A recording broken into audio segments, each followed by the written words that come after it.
Usually, when I'm filming something for YouTube, I have no idea what it's gonna be about. I'll just like go out and skate and figure out what to call it and all that stuff later on when I'm editing. But today, I'm actually doing things a little bit differently. Today, I am planning to relearn kickflip backflips, which happens to be my dad's favorite trick. But to understand how that became my dad's favorite trick, you kind of got to get to know my mom and dad just a little bit because they fell in love with skateboarding with me. And I'm going to get all into that a little bit later in the episode. But first, I have to relearn this trick to make sure that I even have an episode to begin with. So to relearn kickflip backflips, I came to East Orange Skate Park. I do need to get warmed up just a little bit before trying this. And back in my heyday, like when I was a teenager, I could like drive 2 hours in a car, get out of the car, find the biggest rail in the skate park, first trick, first go would be kickflip backflip. Obviously now I know I'm a lot older, so I'm gonna be starting from the bottom, working my way up, and there's plenty of obstacles here at East Orange, like that perfect, mellow, long flat bar, and obviously the bump to bar, which is gonna be my goal for the day. Start small, eventually get it on the bump to bar. But honestly, the hardest part about today is gonna be the kickflip, because I got brand new shoes on. So for me, the hardest part, or the only part about breaking in new shoes, are just like the first couple kickflips you do are just a little bit too grippy, so let's just get those out of the way. All right, they feel good.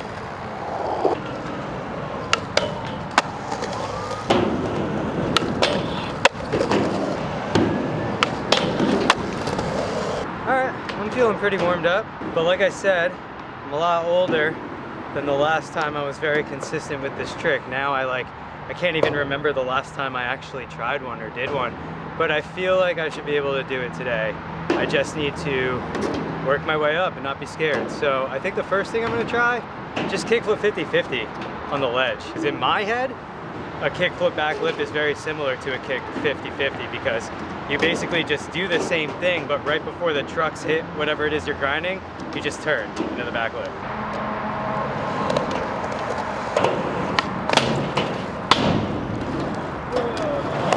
That felt all right. Nice. It was good. Yeah. I think I should do one more. Okay. Okay. I think next would be like kickflip front board, I guess. Yeah. Right?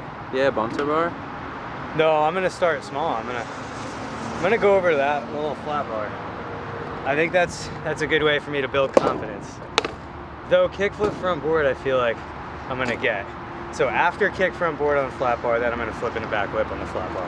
Okay. And then I'm gonna come back to the bump to bar. Confidence building. Whoa, Woo. little dinker. Ah.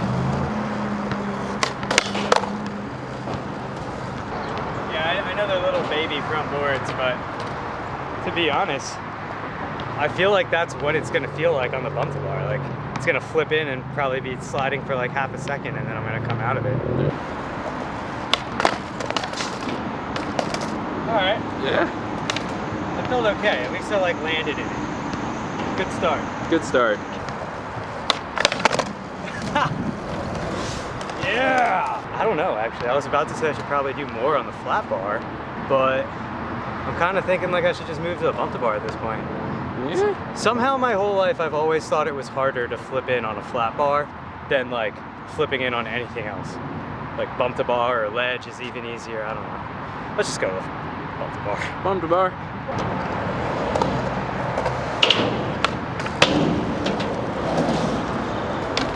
Okay. Kick flips.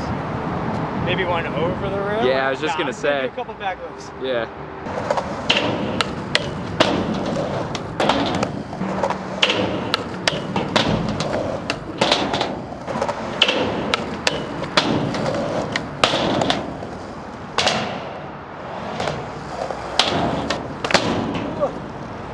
Woo! Think it's okay. Yeah. One try, kick flip over the rail. Yeah. See how that feels. Yeah, yeah. That's gonna be counterproductive because it's like not the way I'm gonna flick anyway. I think what I really need to do is stop procrastinating throw a set and try this trick. Kickflip back lip.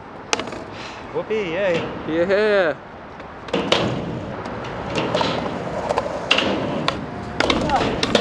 It went right into it. Yeah. This is the part that I always suck on. Like getting to commit to the first one again. Dude, I used to be so confident with this trick. And then I got old. No, I just stopped doing them as much, which I really should have never stopped doing. If you don't use it, you lose it in skateboarding.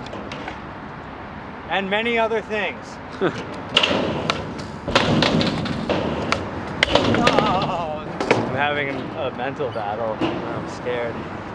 I just gotta like kind of get over that and try it. I'm at a skate park, dude. Like, what's gonna happen? You're not gonna that's like what you say that, and then watch, dude. It's literally just that, but onto the rail.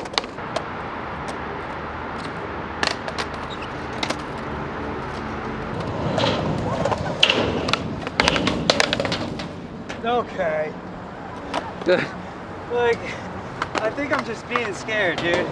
This is like one of those tricks for me, and it's like, as soon as I can overcome being a total sissy about it, I feel like it kind of happens. So, put up or shut up, right? I said it before, now I said it twice. Yeah.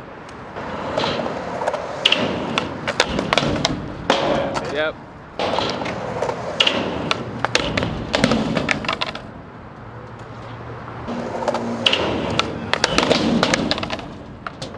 Holy shit. That was intense. I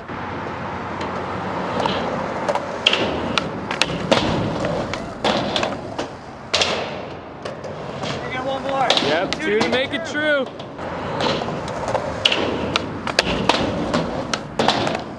Hey, how about three?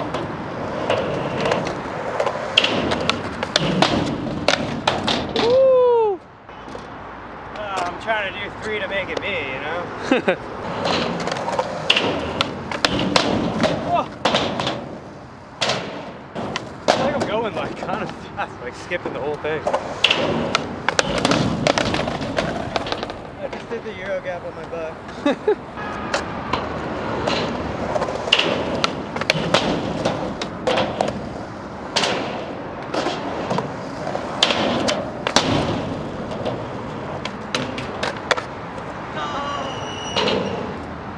Dad, if you're watching, I hope you're proud. Thank you for always forcing me to learn and do that trick.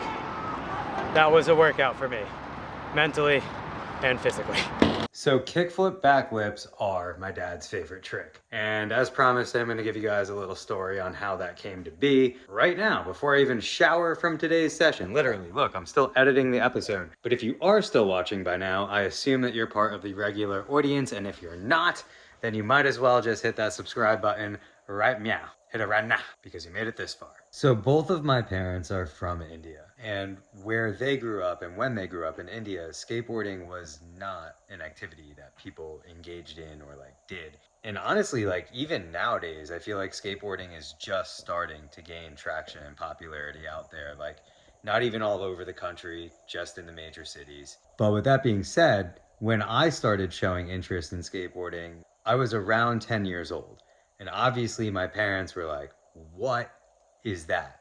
It was a brand new thing to them, a brand new culture. They knew nothing about it. I mean, all they really knew about it was what all the other kids in town, like what their parents would tell them about it. And that was exactly word for word, don't let Arjun go to the skate park. That's where bad kids hang out that do drugs. So that's what my parents like went into thinking skateboarding was, because that's what everyone around the town that we lived in would say. And yeah, back then skateboarding was not popular and it wasn't very widely accepted. This was like back when you would still get kicked out of every street spot you went to, and people are calling you a big fat loser for riding a skateboard. And that's lightly putting it. But my parents, they're smart. I mean, they have a will to think for themselves. So they didn't really listen to all of those other parents. And instead, they actually did buy me a skateboard. They bought me a skateboard and they started bringing me to the local skate park, which was Liberty Oak Skate Park in Freehold, New Jersey. And it was this big old hunk of junk at the time, like broken wooden ramps. But there were older skaters that would go there to skate, and they were actually really nice to me. And no, none of them were doing drugs in the skate park, at least to my knowledge. I had a really, really good life at home, but at school as a young kid, I got bullied a lot, specifically for being Indian. Like, we grew up in a pretty rural town. Kids told me all the time that something was wrong with the color of my skin and like Indian kids don't play sports and blah, blah, blah, blah, blah. But at the skate park, kids were, especially the older kids, they were really nice to me and they would help me out and give me trick tips and teach me how to skate. They taught me how to drop in. They like basically made me realize I was a lot tougher than all these other kids at school were like making me feel every day. And my parents, I think, saw that in the interactions that I would have with these like other skaters at the skate park. So eventually they like started bringing me to more and more skate parks, specifically like the Incline Club skate park in Lakewood, New Jersey, and also like X Park in Philadelphia. It was this one in the mall, in the Franklin Mills Mall. We went to that one like all the time. Before you knew it, I was starting to compete in like all of these different local contests, like around New Jersey and like PA. And my parents were driving me to all of these different contests. So strangely enough, we were like getting to know like different people in like the local skate scene, and my parents were making friends with all the other skaters' parents that were at this contest. And by the time I was like 15, I was riding for a pro skateboard shop in Belmar, New Jersey, and Seed Skateboards, which had some traction at the time. They had a bit of hype around them. And I was getting flowed some product from like bigger companies, but I started competing in like bigger contests. So now my parents were like traveling around with me. Like, we were going like up and down the East Coast. There were contests in Canada. We went to some that were out in the Midwest. And back then, the contests, they weren't like jam format how they are today. A lot of the contests are like 5-minute jams or like best trick counts or something like that.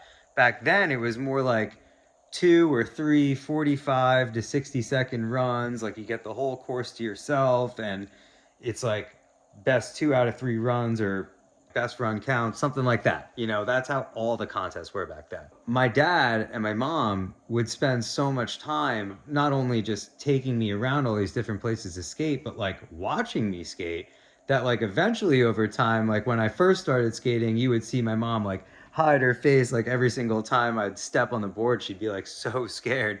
But after a while, she'd be like watching me. My dad would be like watching me. And then eventually I ended up realizing like, holy crap, my parents are starting to learn like the names of the tricks I can do, how tricks are kind of done, and like what they could be done on different obstacles. And then my dad's starting to help me plan out all my runs. I mean, we're going to all these different contests anyway. I guess he figured, why not? My dad loves games of strategy. He loves like chess and table tennis and stuff. And I think he just caught onto like the fact that skateboarding runs and contests are judged off multiple factors. And he was never a skate dad about it. Like, he was never like an overbearing dude about it. It was more so as if I was just like talking to one of my homies at skate. And at first it started off like I would take a break from warming up or practicing at a contest, and I'd go up next to them and drink water, and my dad would be like, "Hey, like, see you trying that Smith grind over there on that rail down the stair set. Why don't you kickflip back lip it?" And I'd say, "Well, Dad, it's because I'm doing that Smith grind front side, so I can't kickflip back lip it." And he'd always say some bullshit like, "Well, just approach it on the other side and kickflip back lip it." And I'd be like, "Dude, that's like a big rail." Like it. And my dad would always find a way to like kind of talk me into it. He'd say something like, "Hey, well, you're kickflip back lipping that bump to bar every time," or like you did it down the little rail before, like, why don't you just try it and then decide? And that's kind of how he would like talk me into bettering my runs, I guess. Even it's weird, even now like that I'm thinking back on it, any opportunity he got, he would always tell me like, "Hey, like you're doing a backside lip slide there, but why don't you kickflip into that backside lip slide?" Or even when I was doing like front boards, he'd be like, "Don't front board it, kickflip into it. When you flip into the rail, it's worth way more points than when you don't." But he wasn't like overbearing about it. It was like he was kind of like nudging me a little bit, almost like he was trying to say like, "Hey, like, I know you got that. Like, why don't you try it? And if your first run goes well, you can secure that as a safety score, and then try the kickflip back lip in the second run. But anytime, and almost every time, I feel like it was always kickflip back lip. Like no matter what, like, oh, you're gonna backside 5 over that thing, kickflip back lip it instead. And it's almost funny because he made sure, like, every single chance he got that he was going to let me know, like, you should fit that trick into the run somehow. It's the best trick you could do. Yeah, he wasn't wrong. And again, like, dude, he wasn't a skate dad about it because not for nothing, anytime I did listen to my dad about my run, I ended up like doing kind of well and placing in the contest. And I was in a lot of contests, a lot, dude. So I didn't listen to him too many times because that's a small fraction of the amount of contests I was in. So thinking back on it, yeah, I mean, at the time, the two biggest sponsors I had, I wasn't even really like a part of their program. It was more so I was just flowed by them. Like I was getting flowed by Nike SB and Echo Unlimited, which is a weird fit, I know, but it is no longer, and that is the important part about it. They didn't help out with traveling or the registration or Casa contest or anything like that.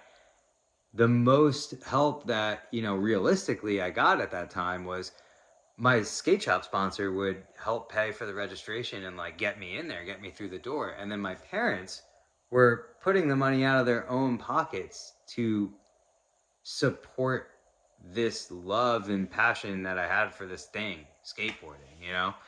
I don't know why they did it. I guess they're really good parents, and that's kind of why I keep the trophies there. You know, I feel weird even showing you guys, but yeah, it's not like oh, check it out, because trust me, there's not a lot of trophies. It's more so I keep them because they're all memories that I have with my mom and dad. Severe quality time of falling in love with skateboarding. It's a beautiful thing, it really is. Also, my dad has very good taste in tricks.